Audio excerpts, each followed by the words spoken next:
Kim boy bo'lmoqchi bo'lsa, kim ro'zg'orda qiyinchilik bo'lishini xohlamasa, kim oilasi bilan baxtli yashamoqchi bo'lsa, Ashuro kunidan foydalanib qolsin. Bu yilgi Ashuro kunimiz 25-iyun sanasiga to'g'ri kelyapti. Do'stlar, siz boy bo'lmoqchimisiz?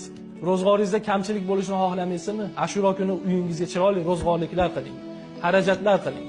Har doimgidanda ko'ra ko'proq, har doimgidanda ko'ra chiroyliroq, o'zingiz imkoniyatingizdan kelib chiqqan holatda. 2 ta non olib kirayotgan bo'lsangiz, endi 4 ta olib kiring.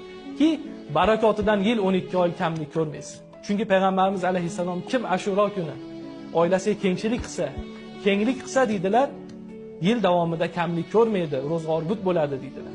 Hadisda ma'nosi. Siz ham shunga amal qilgan holatda ro'zg'oringizni ana shu kuni but qilingki, yil davomida kamlik ko'rmaysiz inshaalloh.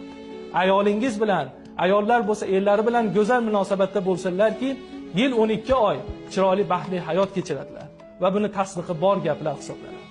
Kim baxtli bo'lmoqchi bo'lsa, Ashuro kuni ahli oilasi bilan, ayoli bilan, ayollar bo'lsa erlari bilan go'zal munosabatda bo'linglarki, mana shu kunda barakotidan yil 12 oy baxtli yashaysizlar inshaalloh.